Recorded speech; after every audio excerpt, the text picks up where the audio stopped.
BB ન્યૂઝમાં આપનું સ્વાગત છે। હું છું અજીઝ ઝુપેલવાલા। સમાચારમાં વાત કરીએ તો ચૈત્ર સુદ પૂનમના રોજ હનુમાન જયંતીની ઉજવણી કરવામાં આવી હતી, જ્યારે ઘણા વર્ષો બાદ હનુમાન જયંતી મંગળવારે આવી છે।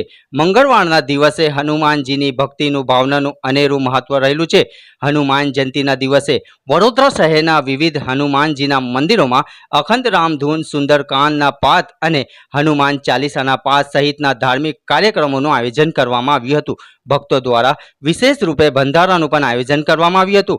શહેરના મંદિરોનું વિશેષ શણગાર કરવામાં આવ્યું હતું। વહેલી સવારથી શ્રદ્ધાળુઓએ મંદિરમાં દર્શન માટે લાંબી કતારો લગાવી હતી। વાત કરીએ વડોદરા શહેરના ફતેપુરા પ્રગતિ મંદિર દ્વારા હનુમાનજીના જન્મોત્સવ નિમિત્તે શોભાયાત્રાનું આયોજન કરવામાં આવ્યું હતું, જેમાં યાકુતપુરાના સૈયદ જાહિદ બાપુ સાથે મુસ્લિમ અગ્રણીઓ હાજર રહી સ્વાગત કરવામાં આવ્યું હતું, જેમાં પોલીસ ઉચ્ચ અધિકારીનું ખૂબ સાથ સહકાર મળી રહ્યું હોવાનું જાણવા મળ્યું હતું।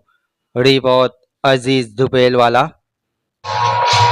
હનુમાન જયંતિ વિશે આજે શોભાયાત્રા ફતેપુરા વિસ્તારથી શાંતિપૂર્વક પ્રસાર થઈ, એના માટે શું કહેશો?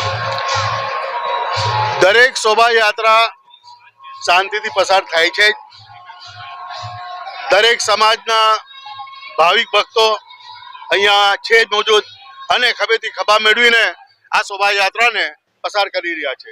અહીંયા અમે સ્વાગત કરવા ઊભા છે અને અહીંયા દરેક ભક્તો દર્શનાર્થી ઊભા છે અને દર્શન કરીને આગળ વધતા રહે છે।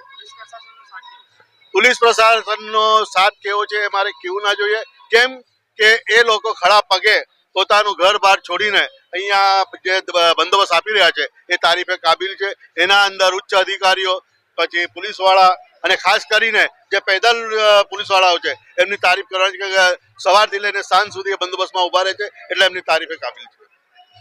ઘંટી છે તેમને ક્લિક કરો જેથી અપડેટ ન્યૂઝ તમારા સુધી પહોંચી શકે।